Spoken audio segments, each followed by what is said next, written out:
Muy bien, buenas tardes. Estamos en la lección 2 de bombas hidráulicas del programa técnico en electromecánico. Y lo que les voy a hablar hoy es un poquito más sobre conceptos físicos relacionados a bombeo, a las bombas. Y luego vamos a entrar, ok, John, ya entré, muy bien. Pero también vamos a hacer referencia a lo que nos interesa, básicamente a las bombas centrífugas. Pero es importante que tengamos claros los principios físicos que nos permiten entender por qué las bombas bombean.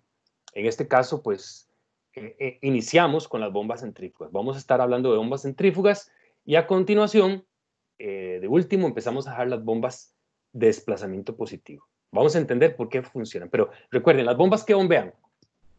Jordi, ¿qué bombean las bombas? Las bombas centrífugas, ¿qué bombean? Jordi. Líquido.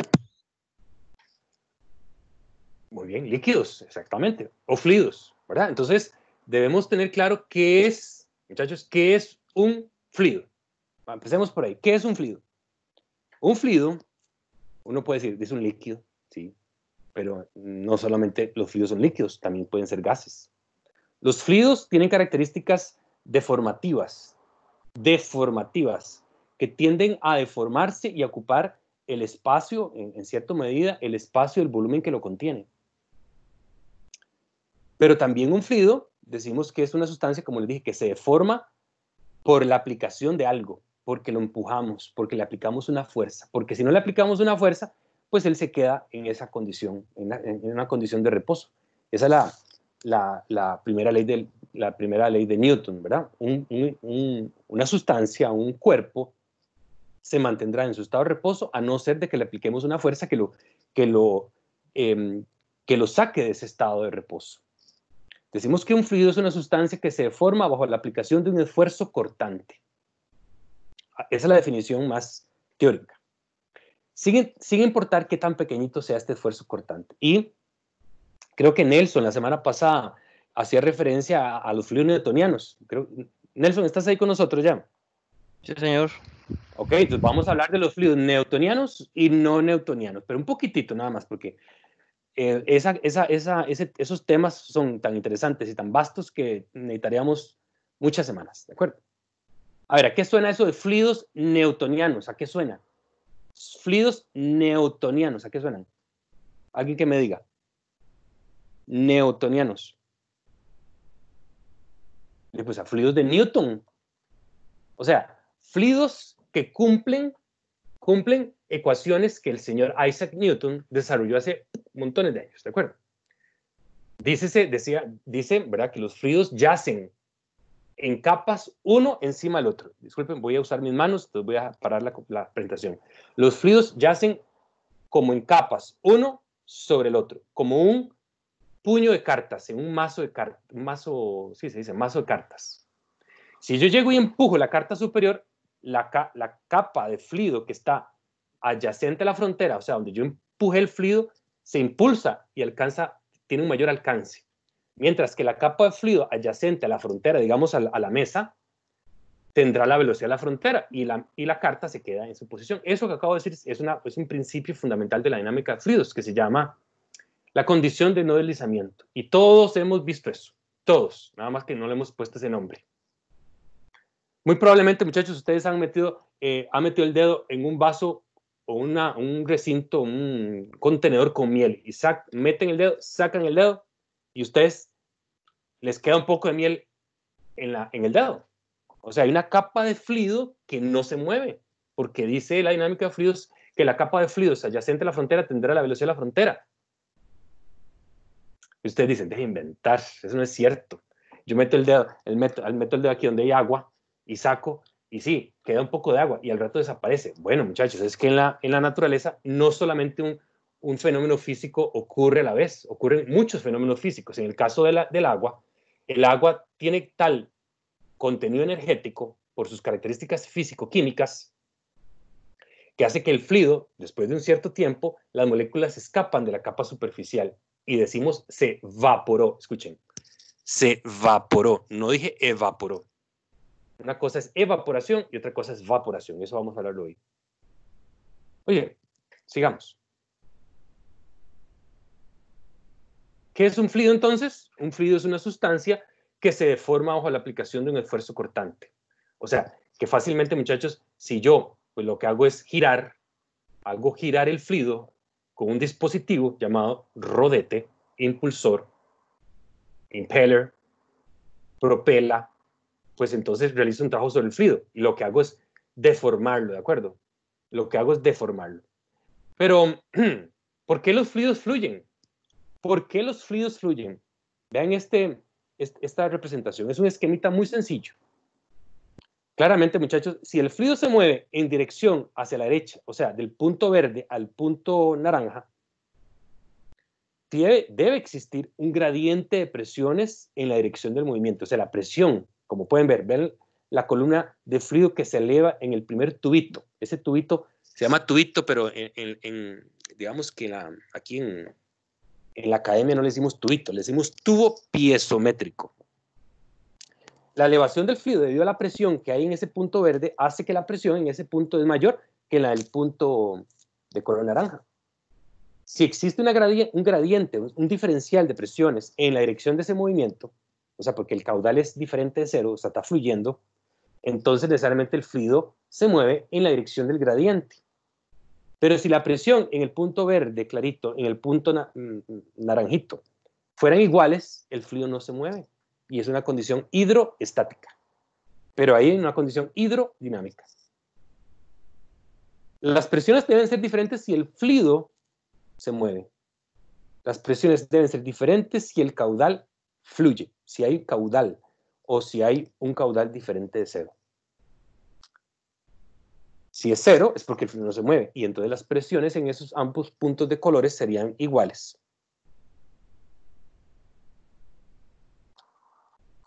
Las presiones son diferentes por dos razones.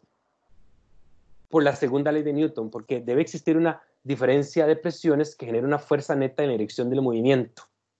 O sea, en la dirección del verde al naranja.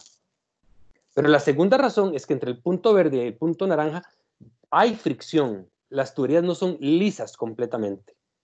Creo que ustedes y yo hemos experimentado, y si no, háganlo, que si eventualmente tomamos una tubería y metemos el dedo y sentimos esa sensación que me da con la llama de los dedos tocar el interior de una tubería de PVC, a diferencia de una tubería de hierro negro o de hierro galvanizado o de hormigón, claramente no es lo mismo. Esa sensación se llama rugosidad de la tubería. Y el fluido al circular entre esas cavidades, crestas y valles genera irreversibilidades o genera pérdidas de energía. Y por tanto, entonces, en el punto naranja, la presión cae aún más. La energía cae aún más. Y una forma de visualizar energía es la presión en el punto naranja. O sea, todavía esa pendiente se incrementa aún más. Hay mayor diferencial de presiones entre el punto verde claro y el color naranja. Los fluidos fluyen por varias razones. Porque agregué una fuerza, ¿de acuerdo? Una fuerza en la dirección del movimiento. Pero no de forma exclusiva. Ahorita vamos a ver por qué. Pero una es, se mueven por diferenciales de presiones. Pero también podrían moverse por su peso. Podrían moverse por su propio peso. Bueno, voy a quitar la imagen y vean mi pantalla. Vean la pantalla, muchachos, y estoy usando este vaso. Claramente que hay un hueco. Si yo vuelco esto, muchachos, si yo vuelco esto y aquí hay agua, ahí se ve, creo que se ve el agua. Si yo lo vuelco, ¿qué ocurre? Empiezo un reguero, me mojo, ¿por qué hago un reguero? Porque el fluido empieza justamente a salir por ese agujero. ¿Y por qué salió? ¿Por qué salió el fluido? ¿Por qué no se quedó ahí quieto? Porque su propio peso lo empujó contra esa superficie de área limitada, que es este huequillo.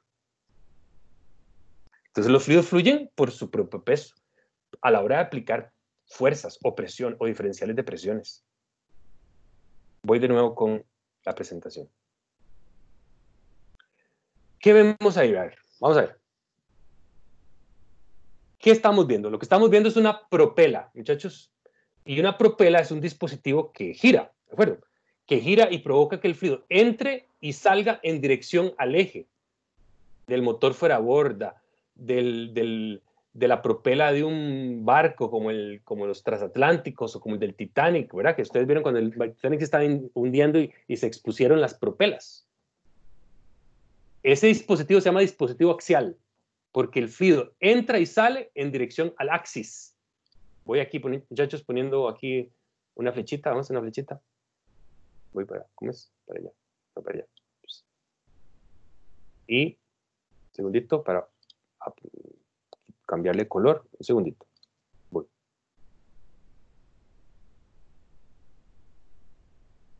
Y ahí lo estoy haciendo más grande, ¿lo vieron?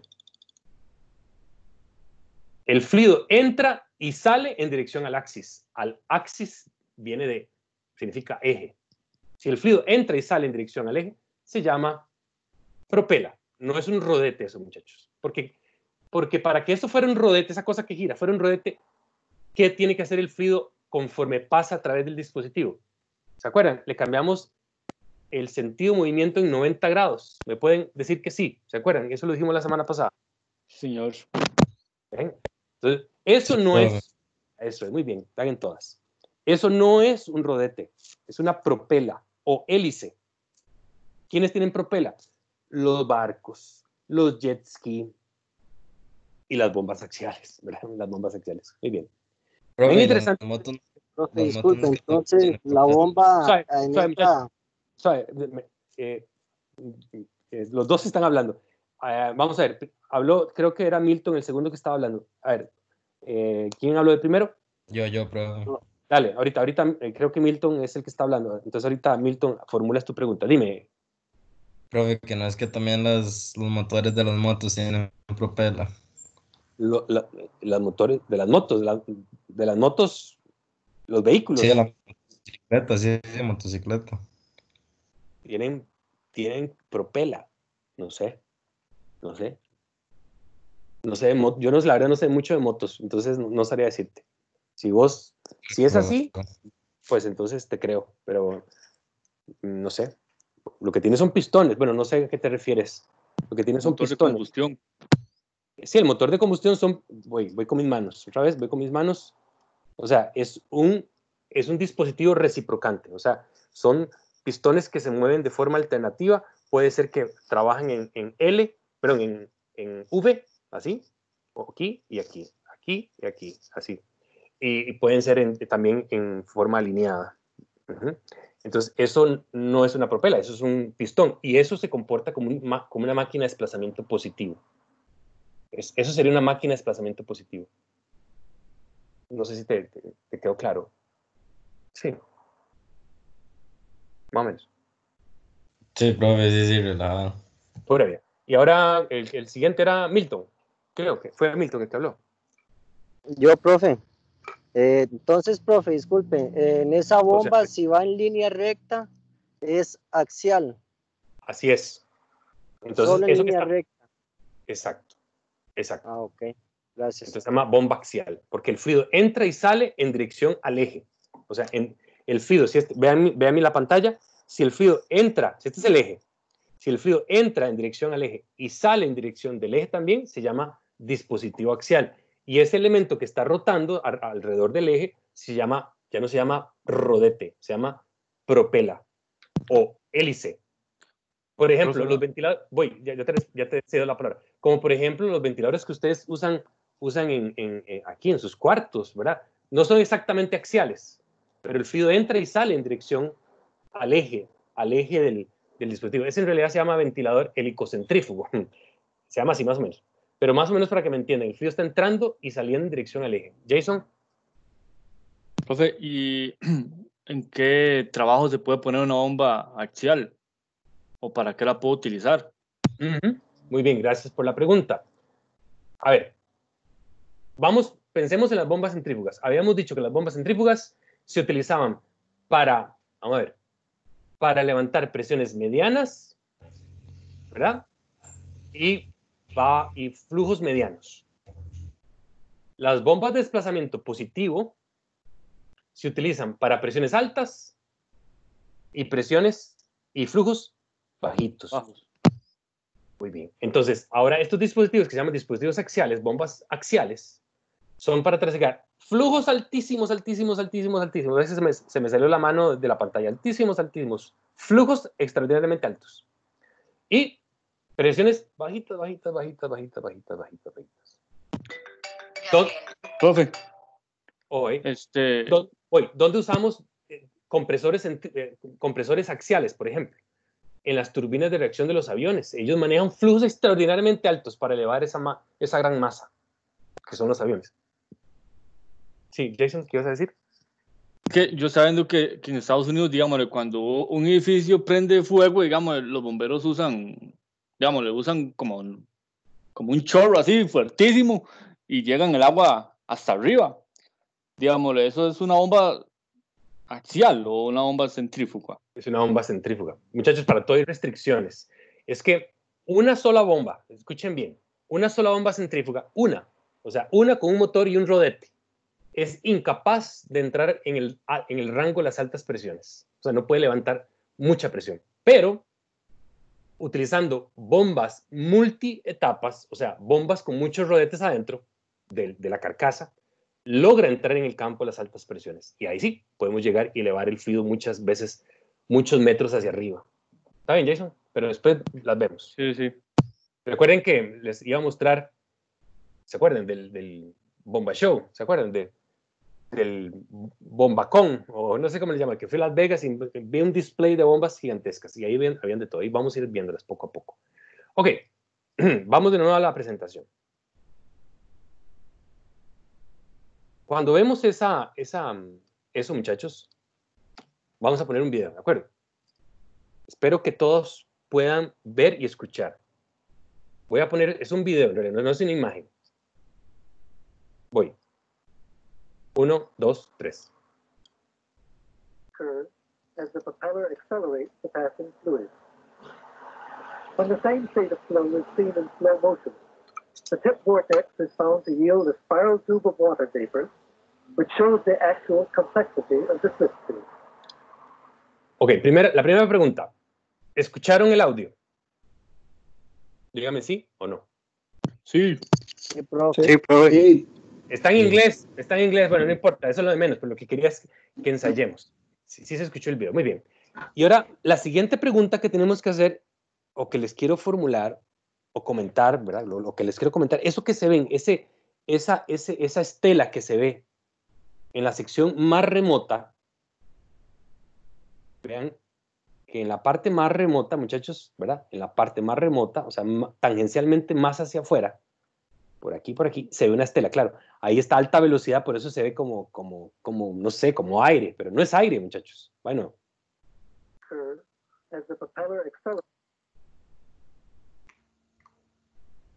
La carcasa, ¿no? No hay carcasa. Ahí no hay carcasa. Alrededor de todo ese dispositivo hay agua.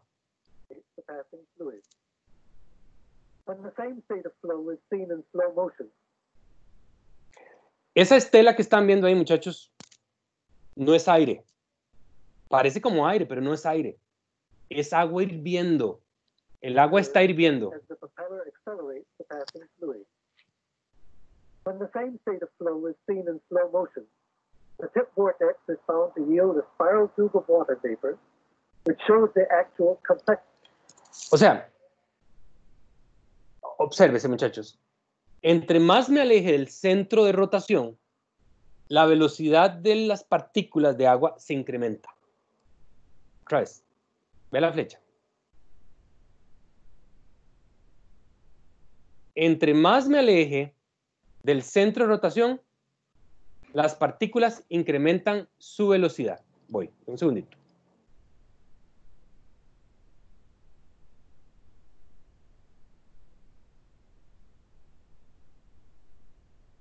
Entre más me aleje, para una misma velocidad angular, digamos que está girando a 10 revoluciones por minuto.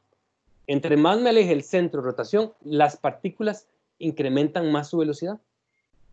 Y resulta ser de que entre más rápido se mueva un fluido, localmente la presión local del fluido disminuye. Nosotros sabemos que podemos lograr evaporar agua agregando calor. Todos hemos hecho eso. Otra vez, voy aquí con el vasito. muchachos, todos hemos puesto a hervir una masa de agua. La ponemos en la ollita de la cocina, una ollita en la cocina, y al incrementar o transferir energía, las partículas vibran más rápido. Vibran y vibran y vibran más rápido, haciendo que la presión local del fluido, en esta parte, muchachos, sobre la superficie del fluido, se genera una presión que se llama la presión de vapor. Cuando la presión de vapor iguala o supera la presión atmosférica, entonces todas las partículas escapan súbitamente de la capa superficial y lo que vemos es lo que llamamos evaporación. Evaporación es el cambio del estado líquido a gaseoso. Eso lo sabemos desde cuando estamos con la niña Pochita. Pero lo interesante es, recuerden apagar su micrófono, muchachos.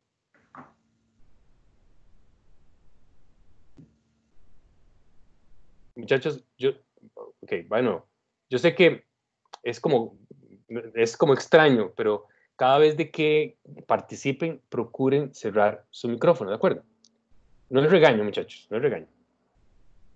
¿Qué estaba? Sí, que si nosotros agregamos energía, evaporamos el agua. ¿Y cuándo se evapora el agua? Cuando la presión de vapor iguala o supera la presión atmosférica. Ahorita vamos a hablar de todo eso, ¿de acuerdo? Pero resulta ser que en esta imagen, yo les digo, muchachos, ustedes pueden,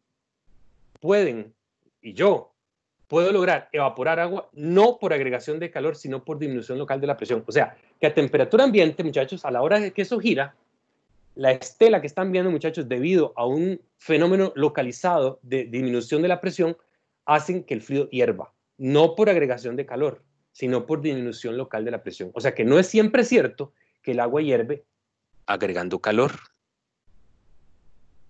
Todos tenemos disponible hacer ese fenómeno. Entonces ponen a hervir un poco de agua y evapora, ¿no? Pero si yo lograra, muchachos, si yo lograra, voy otra vez, si yo lograra, y voy a quitar aquí,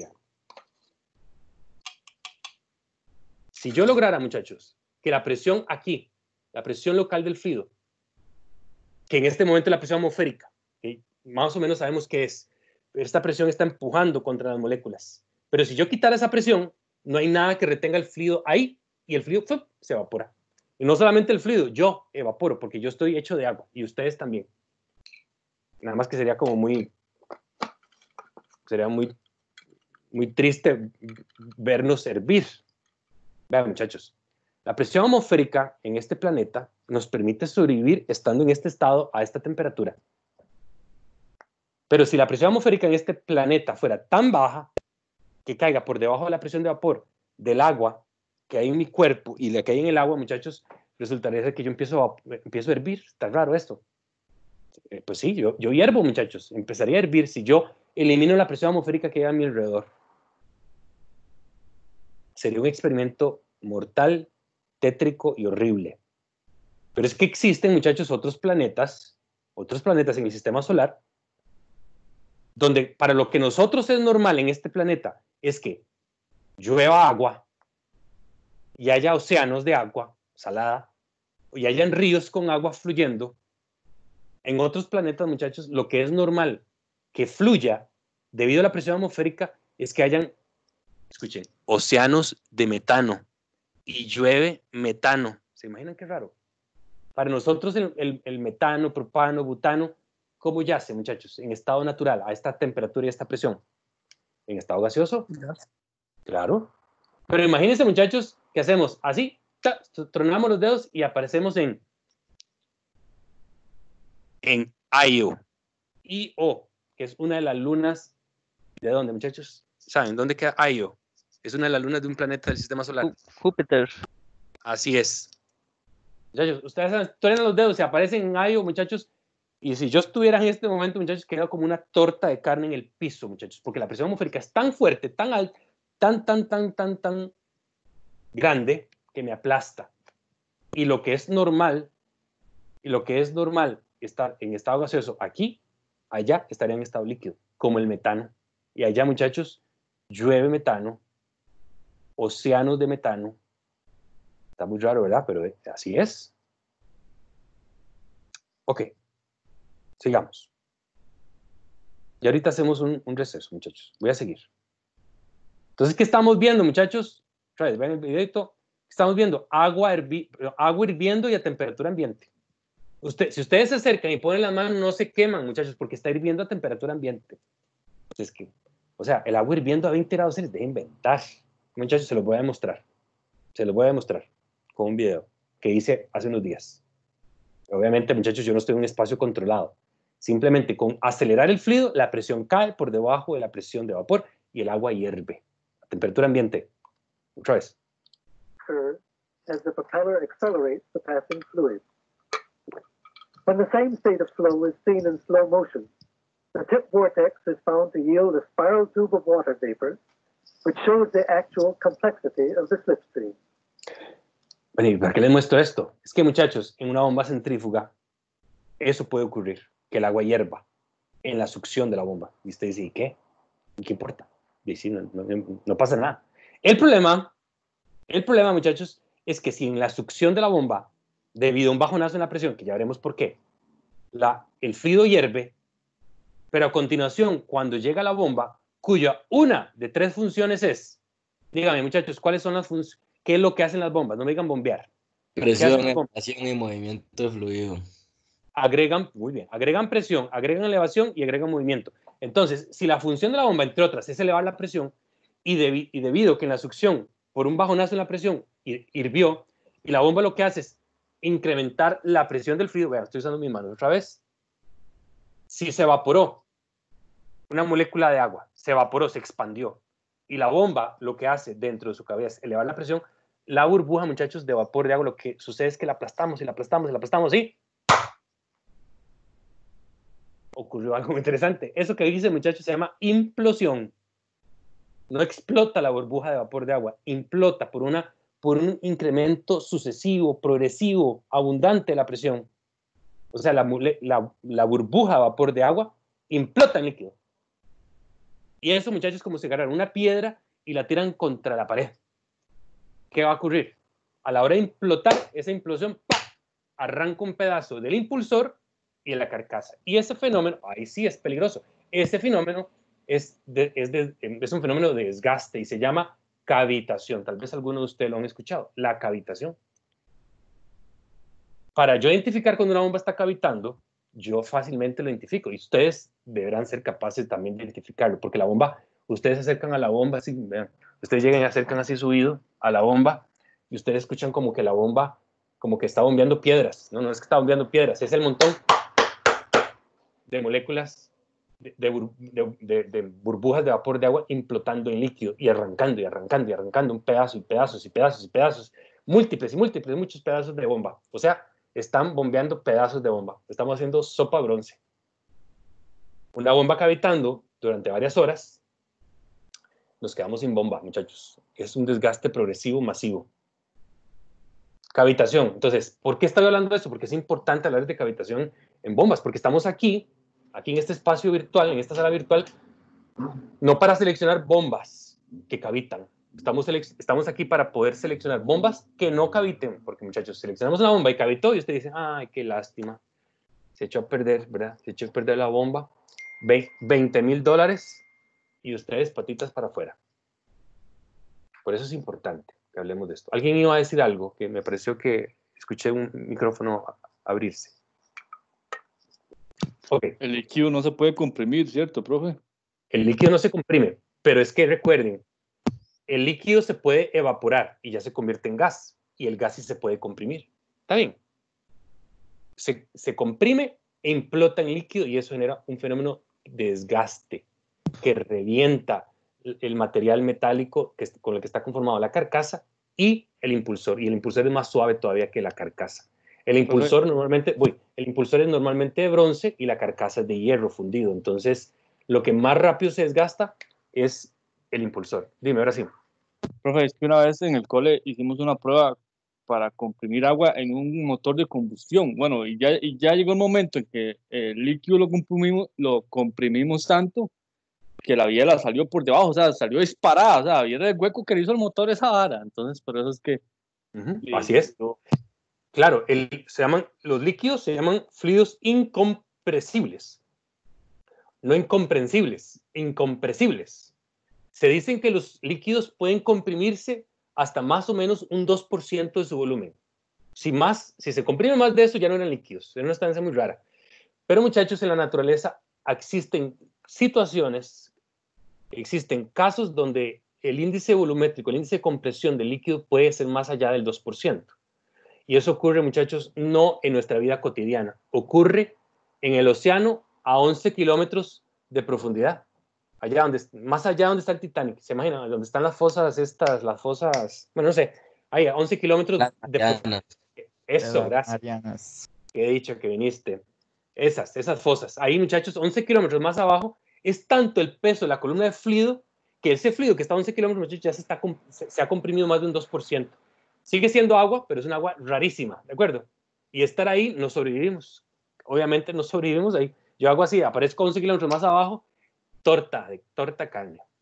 Solo el megalón existe ahí. Ok. Así es. Ven qué bonito, muchachos. Las fuentes de Puebla. Eso, muchachos, está en México.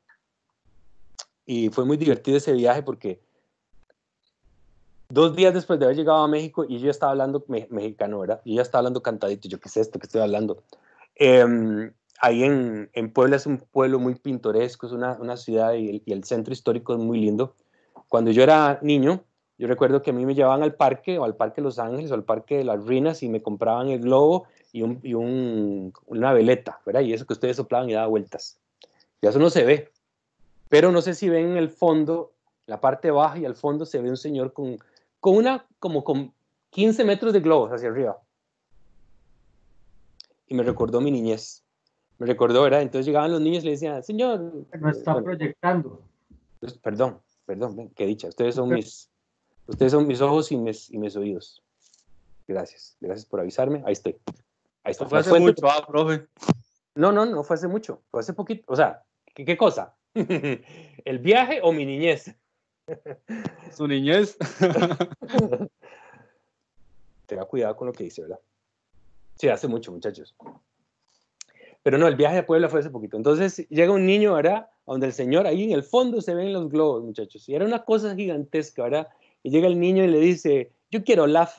Y entonces el señor así, era una cosa así llena de hilos, ¿verdad? Y el señor con una gran habilidad de llegar y jalar y jalaba el hilo y le daba a LAF o le daba, no sé, a Elsa o a no sé, el globo rojo, lo que sea, el globo de IT. Pero bueno, lo que me llamó la atención era que todo el centro histórico estaba rodeado de fuentes. A mí me encantan las fuentes. Entonces, ¿por qué el fluido fluye? No es porque lo importante no es el paseo, sino por qué el fluido fluye. El fluido fluye porque le agregamos energía, ¿de acuerdo? Obviamente hay unas bombas que están bombeando ese fluido para realizar un trabajo sobre el fluido. Pero lo que hacemos es agregar entonces un diferencial de presión que genera una fuerza neta en la dirección del movimiento. O fluye eventualmente por gravedad. Si no tuviéramos en Puebla, no tuvieran bombas, pues necesitaríamos un reservorio mucho más alto que el centro histórico para que el fluido fluya. Aquí claramente son bombas. Veamos el video, muchachos.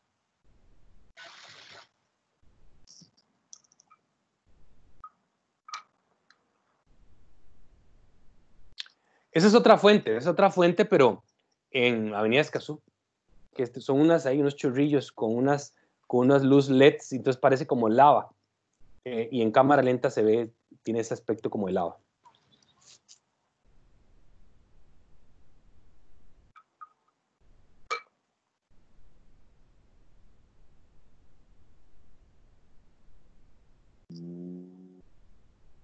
Y eso que suena no es un toro, es seguramente la voz de la gente, pero con la cámara lenta suena como alguien poseído.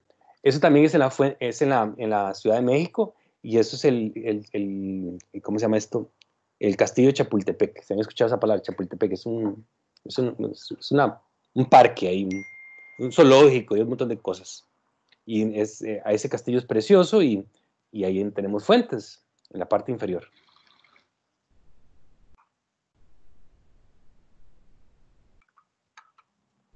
El fluido fluye entonces ¿por qué? Porque realizamos un trabajo sobre él.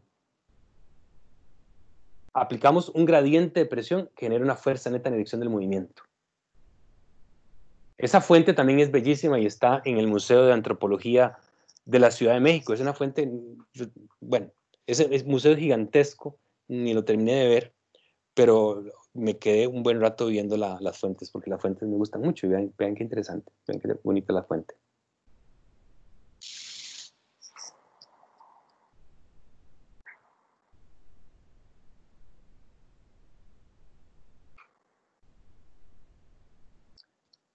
Muchachos, ¿por qué la marea? ¿Por qué existe la marea? ¿Por qué hay marea alta y marea baja? ¿Y por qué ocurren las olas? O sea, ¿quién está empujando? ¿Cuál bomba está bombeando el agua en el mar?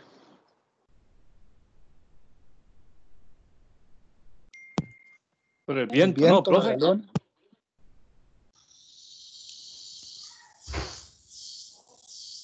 Por cambio no sé, de la presión. Claro, pero ¿por qué?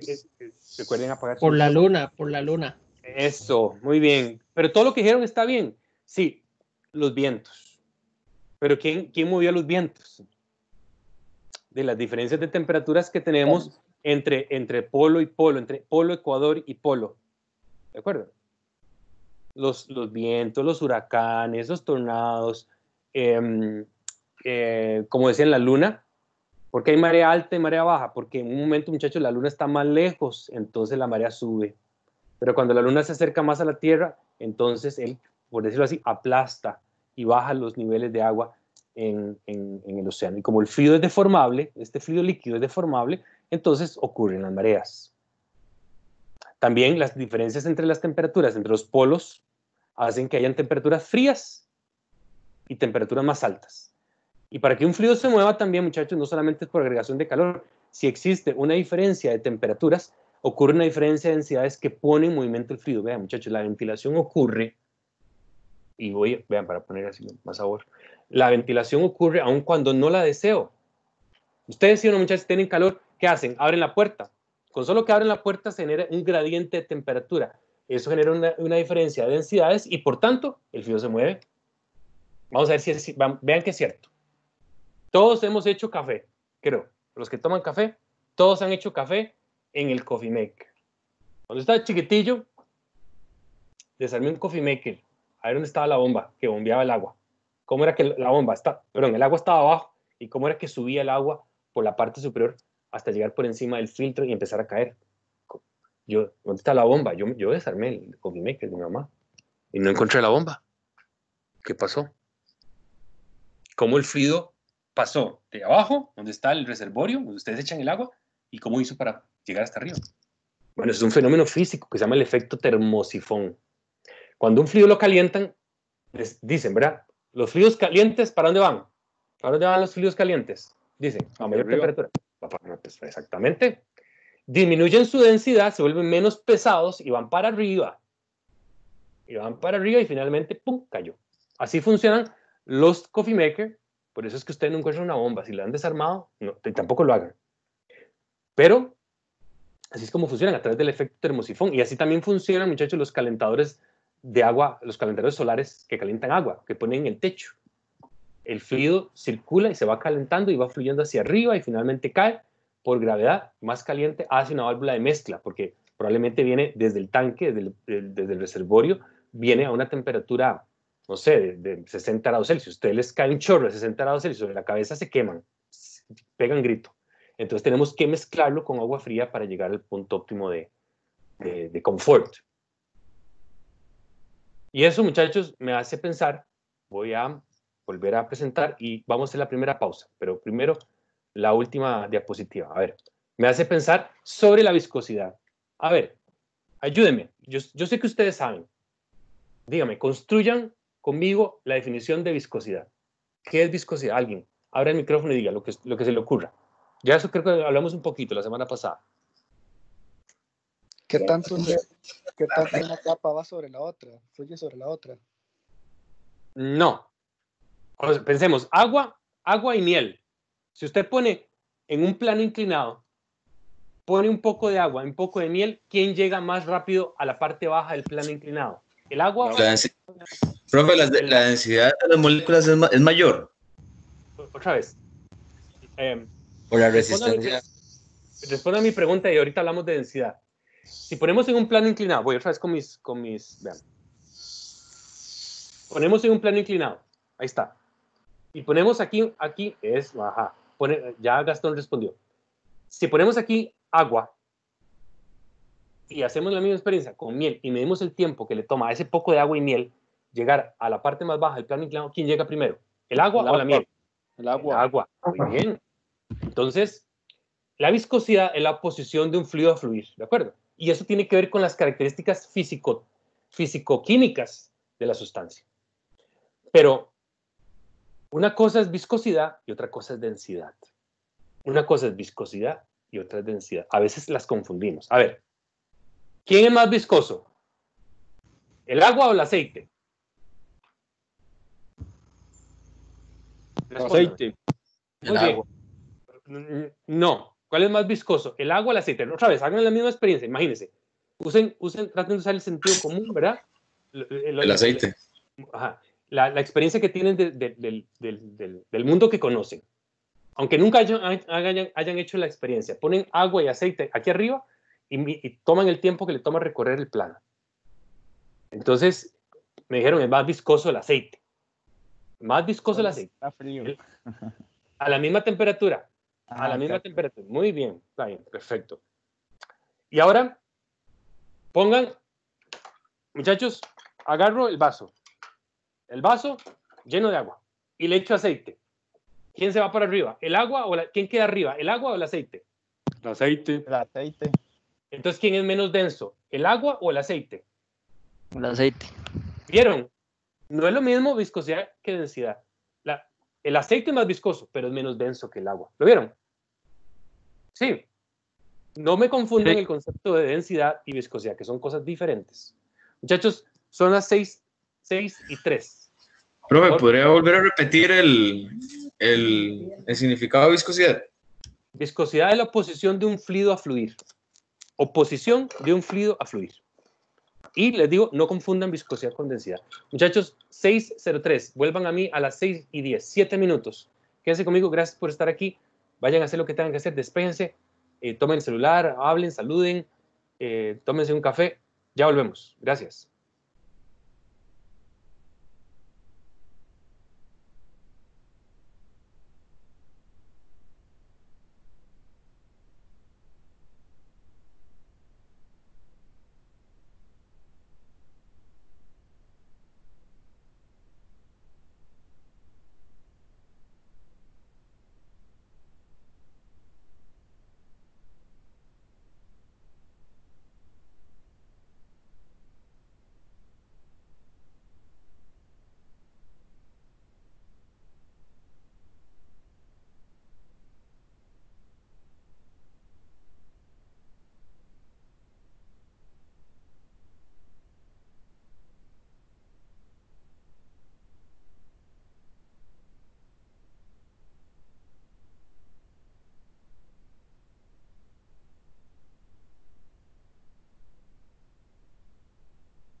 Ok, muchachos, vayan regresando. Ya casi vamos a comenzar.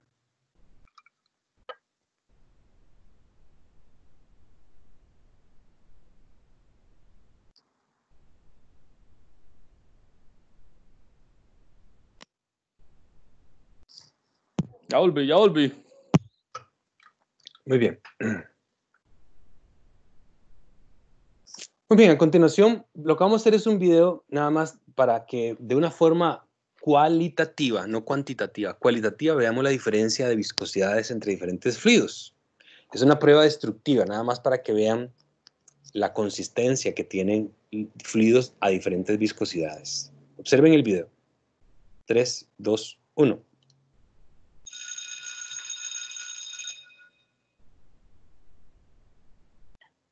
Agua.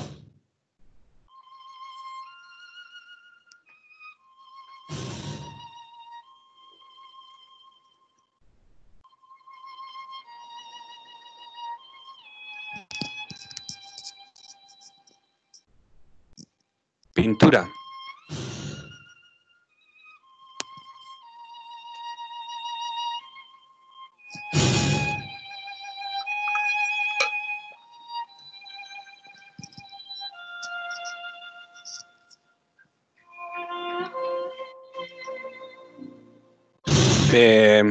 Eso es como nata.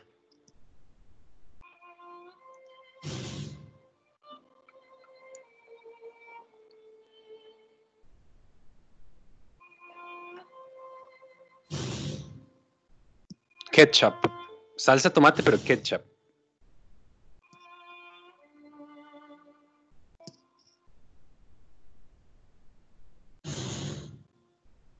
Yogurt.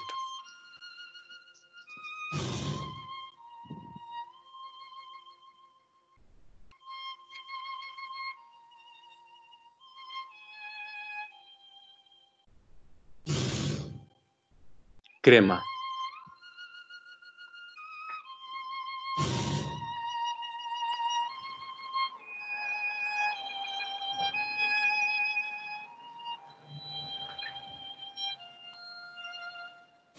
Aceite.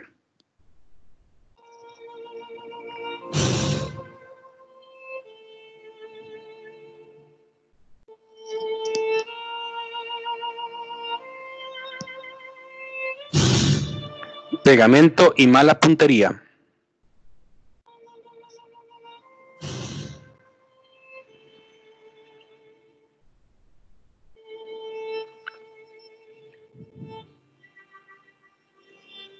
Y ahora en reversa.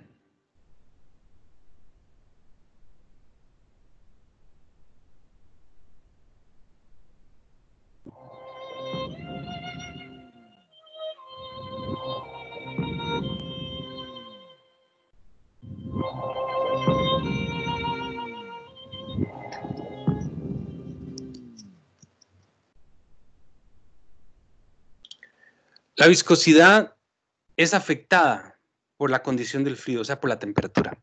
Vamos a ver dos videos, vamos a ver un mismo video donde vemos a la miel sometida a diferentes temperaturas y claramente el reordenamiento molecular a mayor temperatura hace que las fuerzas intermoleculares de la sustancia llamada miel disminuyan, por tanto facilitando la dinámica del movimiento. O sea, que en los líquidos, conforme incrementamos la temperatura, la viscosidad de ellos disminuye. En un caso vamos a tener una la miel a más baja temperatura que en el otro caso. Veamos. Vean cómo la pelotita que tiran dentro de la miel se mueve más rápido a mayor temperatura.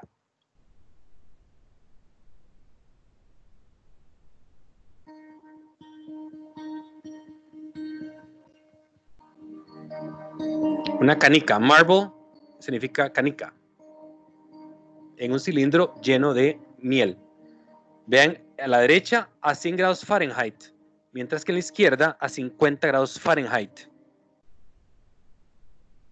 Ahora a 70 en el lado derecho y siempre a 50 en el lado izquierdo de la imagen.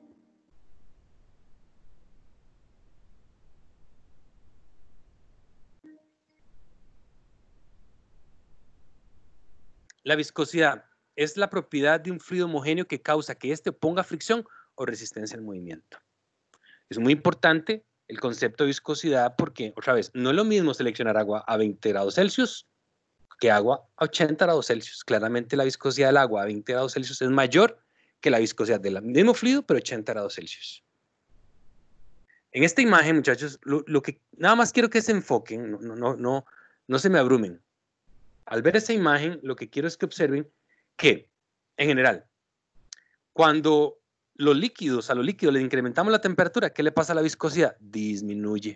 Veamos la imagen de la izquierda en la diapositiva. Pero los gases son muy raros. Los gases son muy raros y ocurre que más bien, si le incrementamos la temperatura a los gases, su viscosidad se incrementa.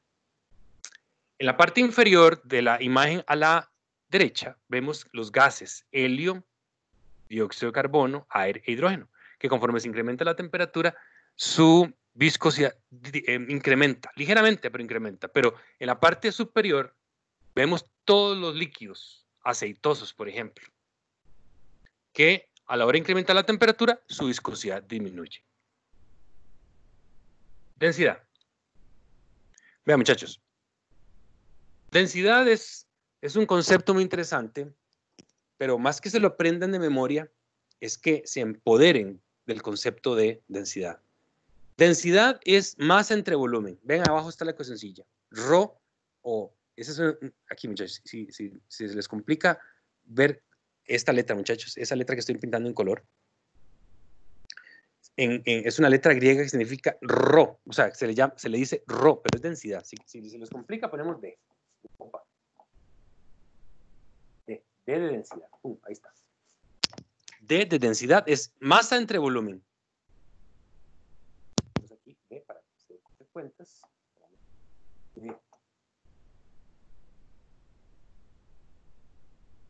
Densidad. Dice que la densidad es un término que se usa para especificar la relación entre la masa y el volumen. Para medir la densidad de una sustancia se puede utilizar un densímetro, que puede estar graduado en gramos por centímetro cúbico o kilogramos por metro cúbico. En realidad, la densidad se mide en el Sistema Internacional de Unidades en kilogramo por cada metro cúbico. Vamos a ver. Vean. Por ejemplo, la densidad del agua. La densidad del agua cuando está a 4 grados Celsius, bien frita, 4 grados Celsius, es 1000 kilogramos por metro cúbico. Pero si le subimos la temperatura al agua, por ejemplo, la temperatura del agua a la cual estoy bebiendo de este vaso, más bien su densidad disminuye. Recuerden que entre más alta sea la temperatura del fluido, menos denso es. En el caso del agua, adquiere un valor de 998 kilogramos por metro cúbico. Ahorita vamos a ver un ejemplo. 998 kilogramos por metro cúbico. La densidad de un fluido, como el agua, disminuye conforme se incrementa la temperatura. Y si incrementamos la temperatura a 25 grados Celsius, 5 grados más, la densidad disminuye a 997. Veamos una valoración cualitativa. Cualitativa, no cuantitativa. Veamos. Parece que las dos sustancias en la imagen de la izquierda parece que son iguales, pero no son el mismo fluido. Obsérvese. Eso parece que es agua. Pero eso. ¿Vieron? Ni se movió. ¿Qué habrá sido?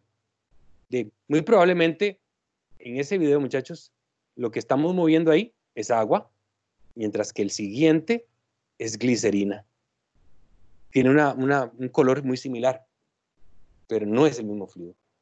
Aquí, en esta imagen, muchachos, en la imagen, en el video que se va a mostrar, pero por la derecha, probablemente vemos el mismo fluido, pero a diferentes temperaturas. Al tener diferentes temperaturas, pues fluye más rápido, ¿de acuerdo? Y su densidad disminuye.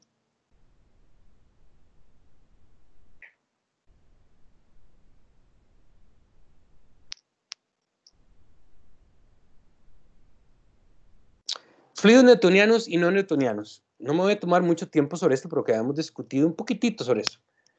¿Qué son fluidos newtonianos? Son fluidos que siguen ciertas reglas físicas, que son caracterizables, medibles, y fueron caracterizadas por Isaac Newton. Los fluidos newtonianos son los más populares. No necesariamente los más abundantes, pero muy populares. ¿Como cuáles? Como el agua, la leche, el aceite. Y los fluidos no newtonianos son fluidos que no se rigen a partir de las ecuaciones de Newton de movimiento de fluidos. Entonces se llaman fluidos no newtonianos. Un ejemplo. O ejemplos de newtonianos. Agua, aceite, leche, siropes y resinas. Uno no newtoniano, presten atención, acompáñenme para ver este video. Se van a entretener. Probablemente esto ya lo han visto. Presten atención. 3, 2, 1.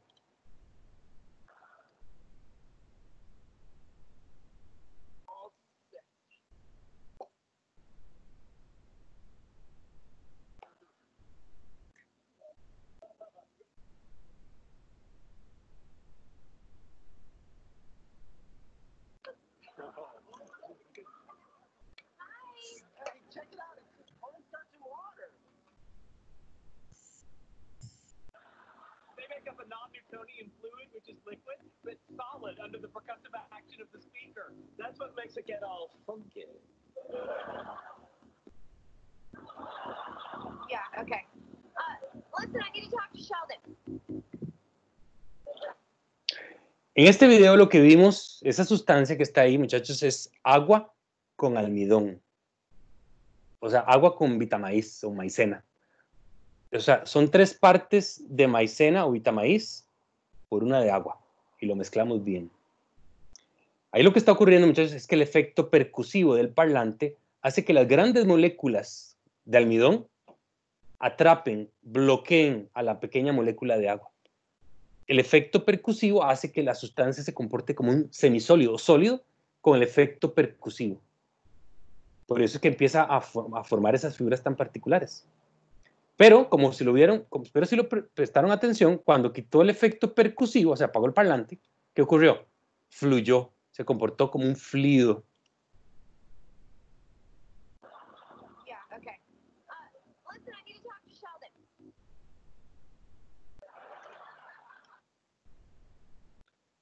Ejemplos de fluidos no newtonianos: la sangre, emulsiones, el chicle, el jabón, la pasta de dientes.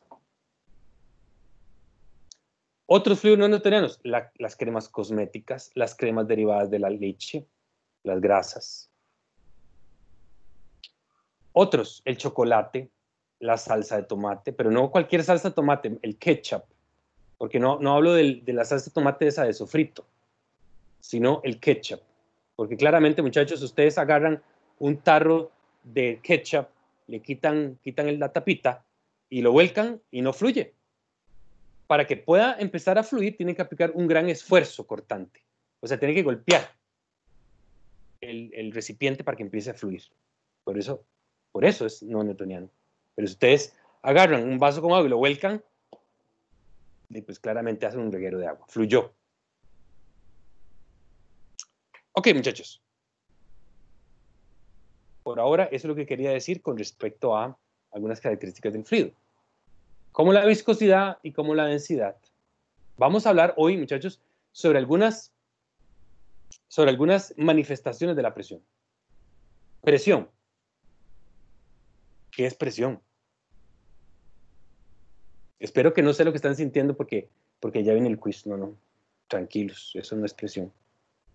¿Presión? Qué gozada, ¿verdad? No, muchachos, tranquilos, relájense. Escuchen mi voz. Sí, enfoquémonos ahora. No se preocupen por el quiz. No se proyecten al futuro. Vivamos al ahorita, en este momento. Resulta ser, muchachos, de que presión es fuerza entre área. Fuerza por unidad de área. O sea, que si yo, básicamente, muchachos, otra vez voy a usar mis manos. Estoy aplicando una fuerza hacia abajo, muchachos. Estoy aplicando una fuerza en una área de sección pequeña. Esa fuerza por esa unidad de área se llama presión. Fuerza entre área. Pero eso es como muy así, como de memorizar, ¿de acuerdo? Fuerza entre área, fuerza entre área. Más que se aprendan la definición de presión, que es fuerza entre área, más bien hablemos de manifestaciones de la presión, cosas que ustedes saben. Vamos a hablar de diferentes conceptos o manifestaciones de la presión. Vamos. Un concepto. Opa, me equivoqué. Espere.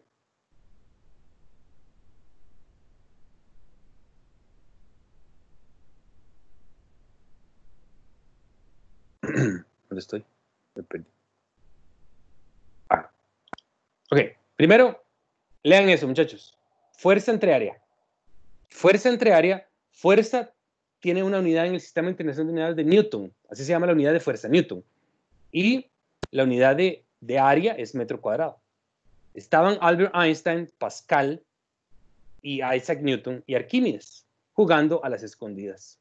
Y le tocaba contar a Einstein. Y todos se escondieron excepto Newton. Y se le estaba acabando el tiempo. Y entonces dibujó un cuadrado, Newton, y se hizo una bolita. Y le dijo a Einstein, 1, 2, 3 por Newton. Entonces dice Newton, no, yo no soy Newton, yo soy Newton por... Yo no soy Newton, soy Pascal, porque soy Newton sobre metro cuadrado. El Pascal es la unidad fundamental de presión en el Sistema Internacional de Unidades. Se llama Pascal, significa Newton entre metro cuadrado. Entonces Newton se vistió de Pascal porque dijo que era Newton por metro cuadrado. No es un chiste bueno, ¿verdad? Nada más es para relajarlos un poquitico. Buen chiste, buen chiste. Ok, vamos a ver. Manifestaciones de la presión, muchachos. ¿Qué es presión? Es una fuerza normal aplicada por un fluido por unidad de área. Pero escuchen, muchachos, cuando nosotros normalmente en la academia, cuando decimos por metro cuadrado, no es el newton multiplicado por el metro cuadrado, es el newton dividido entre el metro cuadrado. Por cada metro cuadrado hay un newton, ¿de acuerdo? Un pascal, como pueden ver, muchachos, es un newton por cada metro cuadrado. Y ustedes dicen, me lleva, porque ¿qué es un pascal? Yo les digo, ¿qué es un pascal? Y muchos, ¿verdad? Se aprenden de memoria un newton por metro cuadrado, pero traten de explicarle a sus hijos, a su esposa, a su pareja, a su mamá, que es un pascal, y le dicen, es un newton por metro cuadrado, y quedó igual. Más si no está instruido o instruida en estos temas. ¿Qué es un pascal? Lo interesante es que tratemos de reordenar el concepto de presión en algo que sea fácil para nuestros sentidos. Primero, yo les puedo decir, muchachos, que un pascal, vean ustedes, un pascal de presión es la presión que ejerce un reguero de agua sobre la superficie del piso cuando el reguerito de agua tiene una altura de 1/12 del milímetro. Me huevas. O sea, parece que es una presión chiquitilla. Bueno, depende. Depende, muchachos, depende del fluido. Si es aire, esa presión ejercida sobre el aire, muchachos, mueve gran cantidad de aire. Pero ese valor de presión en un fluido líquido como el agua es una presión muy chiquitilla.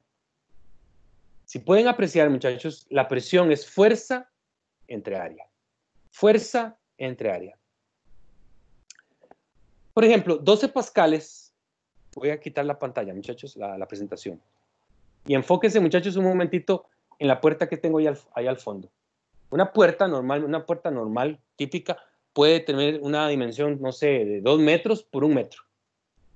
Si una presión de 12 pascales es ejercida sobre una puerta que mide 2 por 1, que es área, significa que fuerza, despejando presión, de nuevo, presión, fuerza entre área. Si despejan la fuerza es presión por área. O sea que una presión muy chiquitilla, pero aplicada en un área muy grande, muchachos, genera una fuerza muy grande. O sea, si yo estoy del otro lado de la puerta y ustedes aplican una presión de 12 pascales en este recinto, la puerta se va a venir contra mi cara con una fuerza equivalente a 30 kilogramos de peso o kilogramos masa. O sea, es como si yo estuviera tirado en el piso y me tiran un saco de arroz de 30 kilogramos. Me rompe la cara. Me sangra la nariz. Entonces, depende. Una presión de 12 pascales es chiquitilla, pero dependiendo si el área es muy grande a la cual aplicamos, se va a generar, muchachos, una fuerza muy alta, muy grande.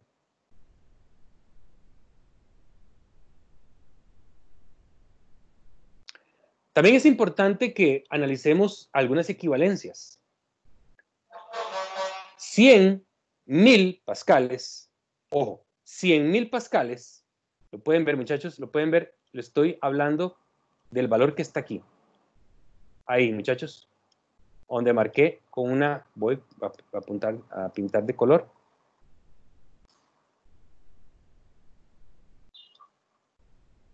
Voy, segundito.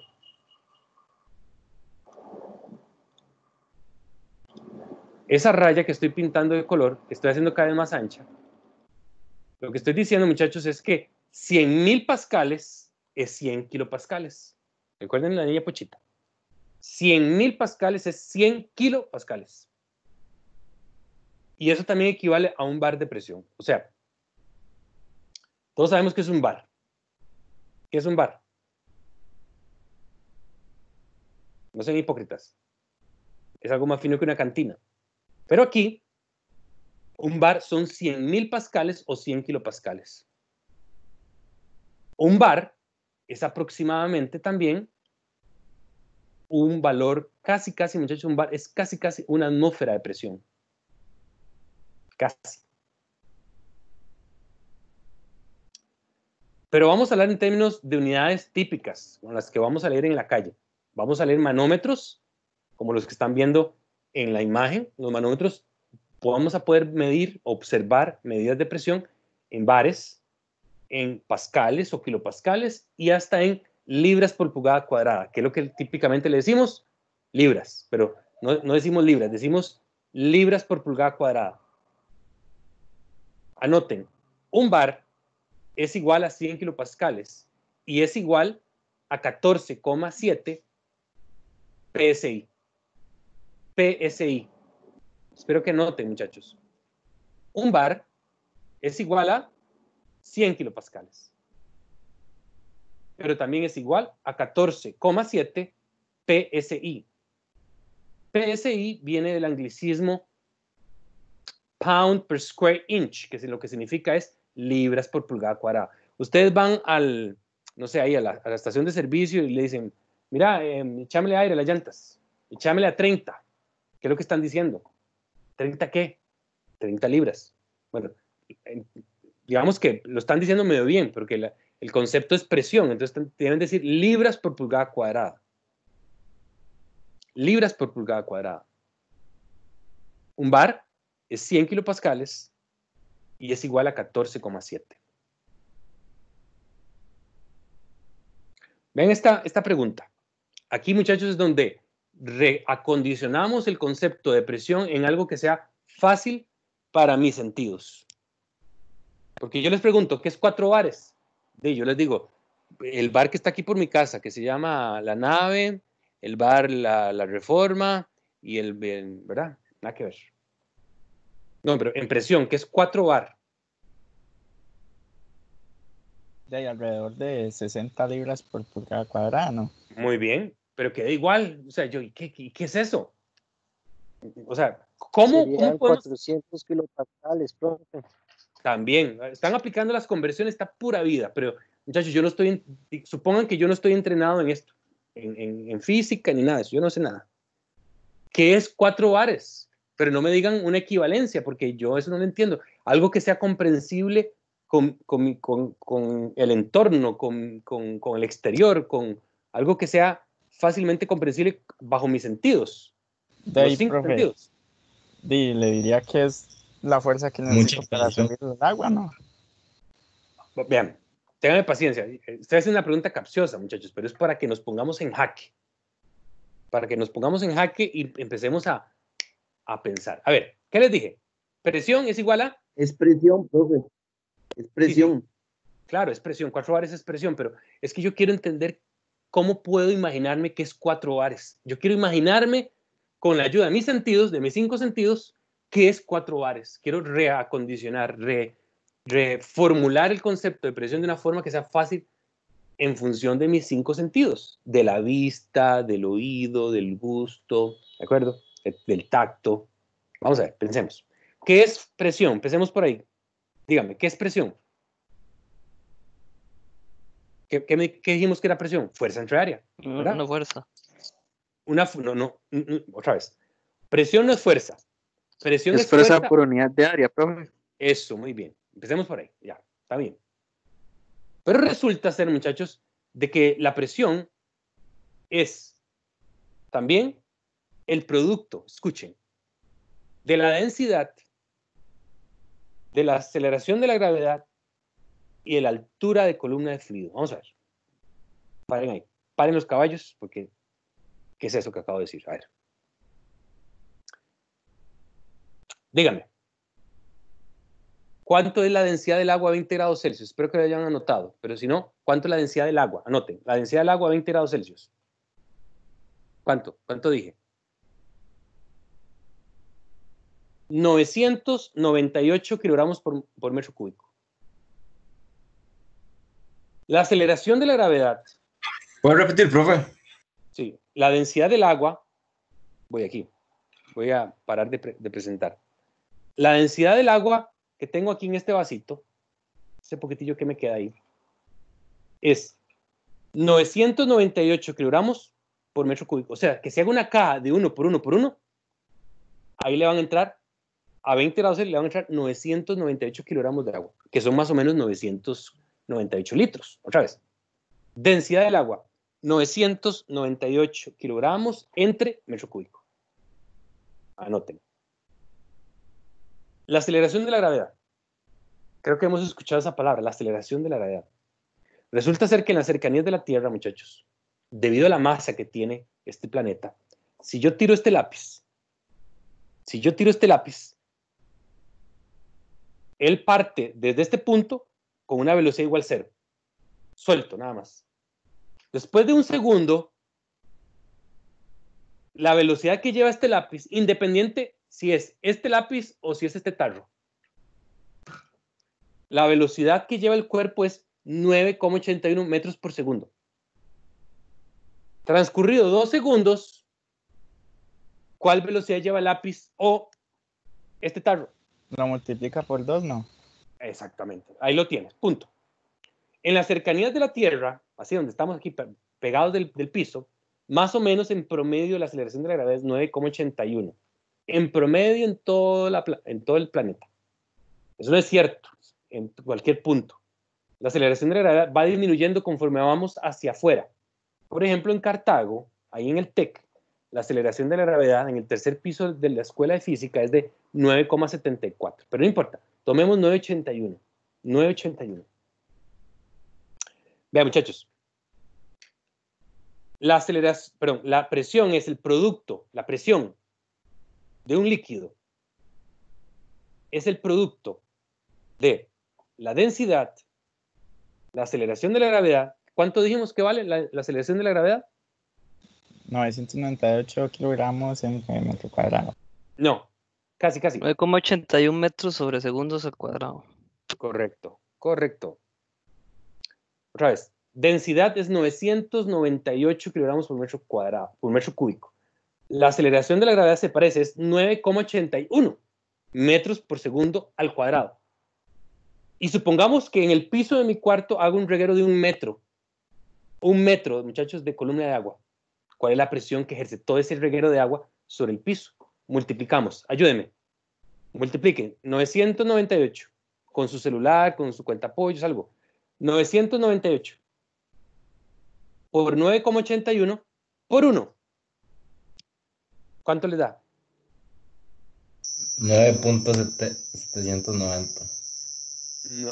No. 9.790,38. Ok, apaguen sus micrófonos. Apaguen sus micrófonos, por favor. Voy yo, muchachos, porque voy. Un segundito.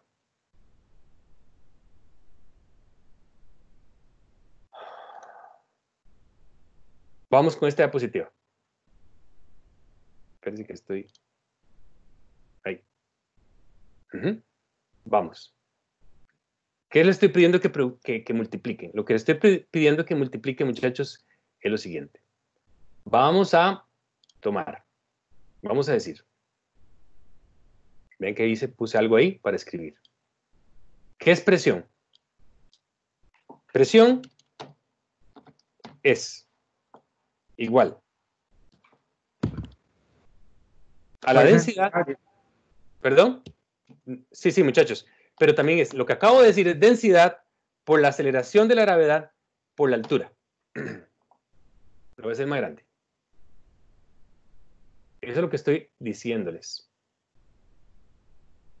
Claramente también, muchachos, presión, habíamos dicho, también presión, habíamos dicho, copiar, pegar. Vamos a decir que la presión simplemente era fuerza entre área.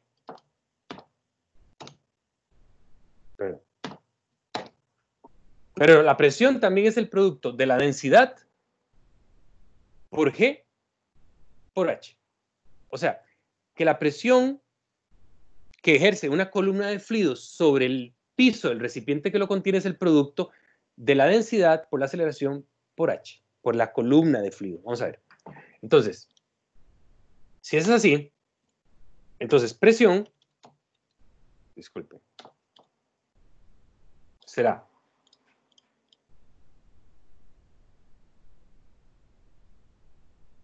¿cuánto vale la densidad? Dijimos 998 kilogramos por cada metro cúbico. Muy bien. Por cada, y voy a hacer esto un poquito más grande, por cada metro cúbico. Por cada metro cúbico. Por G. ¿Cuánto vale G, muchachos? ¿Cuánto vale G? 9,81. Muy bien. 9,81. Metros por segundo al cuadrado. Al cuadrado. Voy a hacer esto más chiquitito porque se me va a salir de la página.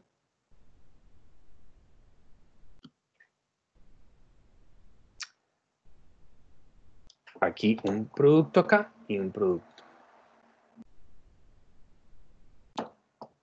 Y vamos a decir, muchachos, que el reguero de agua que voy a hacer en el cuarto mide, dijimos, 1 metro. Ahora sí, díganme, muchachos, ¿cuánto es el producto 998 por 9,81 por 1? ¿Cuánto les da? Ayúdenme.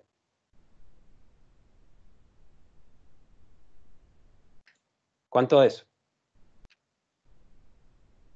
998 por 9,81 por 1.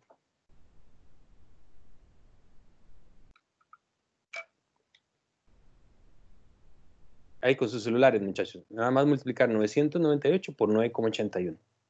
O con una calculadora, si tienen ahí disponible. ¿Lo tienen? 9,790. ¿Cuánto? 9,790.38. 9,790, coma algo. Ajá. Punto 38. Como 38. Ahí, más o menos, ahí. Si para no ser agarrado. 9,990, ¿qué? Esto, muchachos, esto, apaguen sus micrófonos. Pascal. Exactamente, ¿por qué? Porque la presión tiene unidades de Pascal. Apagan sus micrófonos, pascales. Eso es, muchachos. Pero, o sea, no me dicen mucho, no me dicen mucho. Hice eso muy bonito. Los podemos agarrar a veces porque nos dio un número eso. Pero vamos con el siguiente ejemplo. Ven el siguiente ejemplo. El siguiente ejemplo, muchachos, que teníamos era este. ¿Cuánta altura puede una bomba elevar fluido si su presión de descarga es de 4 bares, medido con un manómetro en la descarga? Entonces vamos a hacer lo siguiente. ¿Sabíamos que presión? Muchachos, ¿alguien va a preguntar algo? Si no, apague sus micrófonos. Gracias. Vean arriba, muchachos. Dice, presión es el producto de la densidad por G por H. Donde D es la densidad del fluido y la densidad del agua a 20 grados Celsius dijimos que era 998 kilogramos por metro cúbico.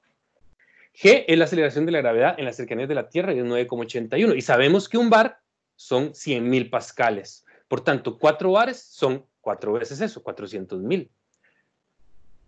Lean, vean. Dice 3 puntitos. Presión es igual a D por G por H. Despejemos la H. Sabemos despejar. ¿Qué le está haciendo D y G a la H? Le está multiplicando la H. Entonces pasa al otro lado al igual a dividir. Entonces H es presión entre D y G. Entonces, si agarramos 400.000 pascales y lo dividimos entre 998 y entre 9,81, significa, bien que interesante, que si la bomba está levantando en su descarga 4 bares de presión, que son 400.000 pascales, significa que el fluido se elevaría, sin importar el diámetro de la tubería, 40,86 metros. 4 bares, 40,86. Por tanto, un bar serían 10,2 metros de columna de agua. ¿Me siguen?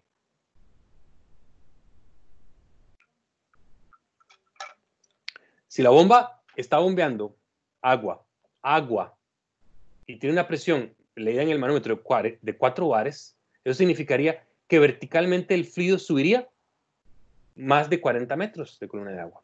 Y esto no depende del volumen de agua. No depende del tamaño de la tubería. Depende únicamente, muchachos, de la columna. Porque presión es D por G por H. Así se define.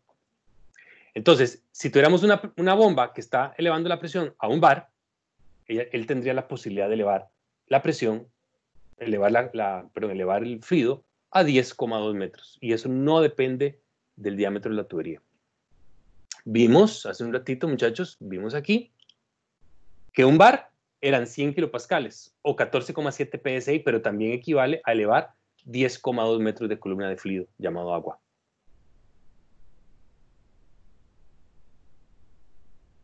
¿Está claro, muchachos?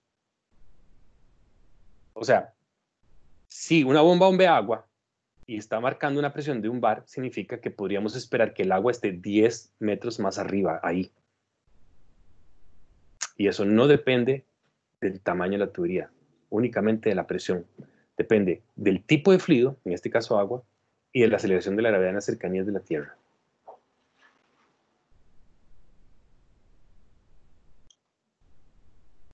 La presión atmosférica es otro concepto, manifestación de la presión.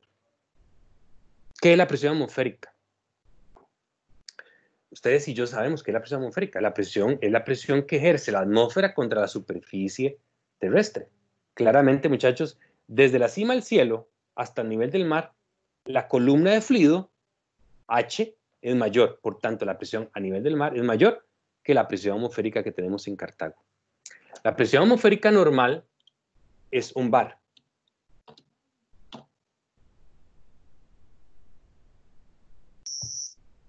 Mientras que la presión atmosférica, por ejemplo, la que tenemos en Cartago, es 0,86 bar.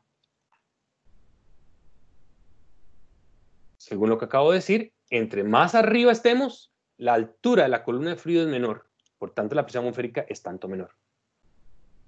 Vamos bien, muchachos. Pueden decir sí, pueden decir no, y vuelvo a repetir.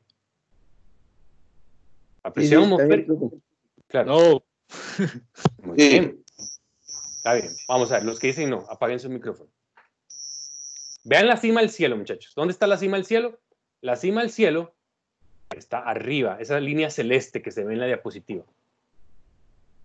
Resulta ser de que en la atmósfera hay gases, entre ellos el aire. La atmósfera no está compuesta exclusivamente de aire, está compuesta de un montón de gases, entre ellos el aire, el ozono, el dióxido de carbono, el argón, el criptón y otro montón de sustancias que tiramos a la atmósfera, como el monóxido de carbono, como óxidos nitrosos y otro montón de cosas más.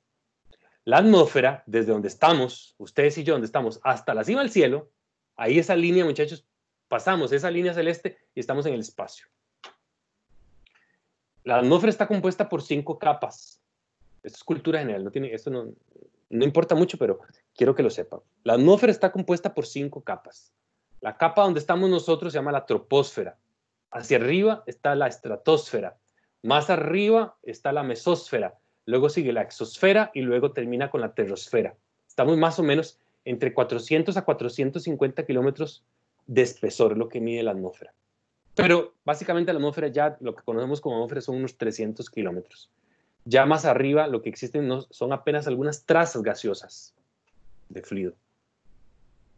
Eso significa, muchachos, de que toda esa capa de fluido por encima de nosotros empuja contra nuestras cabezas. La atmósfera en la Tierra, muchachos, es bastante amigable, es lo que les decía. me permite sobrevivir.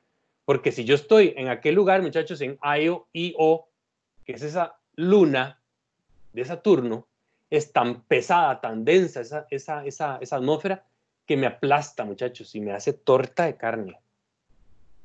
O, ¿sí o no, muchachos? Que si yo tuviera 11 kilómetros de agua por encima mío, me aplasta contra la superficie de la Tierra. Es lo mismo, es que el aire pesa, muchachos. Así como el agua, conforme ustedes van descendiendo, ustedes sienten que les duelen los oídos, porque más presión ejerce contra esta área chiquitita que se llama esta cavidad, esta sección por donde ustedes permiten, ¿cómo se dice? Orificio auditivo, no sé cómo se llama, que no soy otorrinolaringólogo. Vean el bichillo que está más cerca de la playa, del mar. Esa presión atmosférica se llama la presión atmosférica, escuchen, standard. La palabra standard viene de normal. Normal de normalizado. O sea, se asume que la presión atmosférica a nivel del mar es la presión estándar o normal. Y tiene un valor de un bar. O sea, 100 kilopascales. Pero si estamos en Cartago, vean que, muchachos, estamos 1500 metros más arriba del nivel del mar. O sea, más cerca de la cima del cielo. Por tanto, la columna de fluido, donde estamos en esa montañita, es más pequeña, ¿verdad? Entonces la presión que ejerce la columna de fluidos que se estratifican en la atmósfera sobre nosotros es más pequeña y es de 0,86. O sea, es un 14% más bajo que a nivel del mar. Ahora sí está claro, muchachos. O sea, la presión atmosférica normal es la presión atmosférica que está a nivel del mar. Y es la misma en todos los puntos sobre la Tierra, si estamos a nivel del mar. Todas aquellas presiones que no son normales, no es que son anormales, es que muchas no son estándar, no son lo que llaman normales. Y se llaman presiones atmosféricas local, como la presión atmosférica que tenemos en Cartago, como la presión atmosférica que hay en Grecia, como la presión atmosférica que hay Entre Ríos, como la presión atmosférica que hay en el Everest, como la presión atmosférica que hay en San Juan de Chicoa, en Tierra Blanca, en Coto, etc. Porque no están a nivel del mar. Se llaman presiones atmosféricas locales. Esto es importante, muchachos, conocer la presión atmosférica, manifestaciones de la presión. A ver, vean el nivel inferior, se llama la presión absoluta. O sea, todas las presiones conocidas en este universo conocido por el ser humano se miden con referencia a la presión atmosférica, a la presión absoluta, que es la raya negra que está en la parte de abajo, se llama 0. La presión atmosférica, como una escala numérica, como con la línea pochita, con la recta numérica, muchachos, tiene un valor que se llama la presión atmosférica, que es la línea que se ve en color rojo o la amarilla a la derecha, esa flecha. A nivel del mar, ¿cuánto vale esa presión atmosférica? O sea, la distancia, si tuviéramos que caminar, ¿cuánto mide esa distancia? No caminar literalmente, muchachos, es metafórico. Si tuviéramos que medir con una recta numérica, como una cinta métrica, metafórica, desde la línea negra, que es el 0 absoluto, hasta la presión atmosférica a nivel del mar, esa presión atmosférica mide 1 bar. Todas aquellas presiones que se miden, escuchen, en referencia a partir de las presiones atmosféricas se llaman las presiones manométricas y son medidas con manómetros. Por ejemplo, ese círculo verde que les dibujé ahí, ese círculo verde, respecto a la presión atmosférica, se mide con un manómetro y se mide en referencia a la presión atmosférica. Otra vez. ¿Qué pasa, muchachos, si yo llego y voy a usar mis manos? Otra vez, voy a usar mis manos, voy a dejar de presentar. Y por un momento, muchachos, supongan que lo que tengo en mis manos es un manómetro. ¿Okay? Supongan que es un manómetro. No, es un mouse, pero supongan que es un manómetro. Y llego y lo desempaco y se los muestro. A ver cuánto mide. ¿Cuánto mide? De 0. Mide 0 porque está midiendo en referencia a la presión atmosférica en donde estoy. Pero si ese manómetro empieza a marcar diferente de 0, por encima de 0, se llama presión manométrica positiva, porque está marcando por encima de la presión atmosférica. Eso se llaman presiones manométricas. Supongamos la presión que mide un manómetro de una bomba. Es una presión manométrica. Pero también hay sistemas que miden presiones de vacío. O sea, presiones por debajo de la presión atmosférica. Y se llaman presiones de vacío, presiones hacia abajo. Ven ahí, PVAC. ¿Eso de VAC es de vacío o de presión vacuométrica? Profe, disculpe, que está presentando otra pantalla. Perdón, me equivoqué. Gracias. Ya, metí la pata. Ahí. Y ya. Vean que por debajo de la presión atmosférica lo que se mide son presiones manométricas, pero se llaman presiones de vacío. Esas presiones de vacío son provocadas por bombas de vacío o por, digamos, atmosféricamente hablando, hay zonas de baja presión. ¿Has escuchado esa palabra? Es que se aproxima un frente frío, una zona de baja presión. Entonces lo que ocurre es que la presión manométrica empieza a descender, la presión atmosférica empieza a descender. Las presiones vacuométricas o de vacío son presiones que se miden por debajo de las presiones atmosféricas y se llaman presiones de vacío. A veces en sistemas de refrigeración necesitamos hacer vacío profundo para sacar el refrigerante.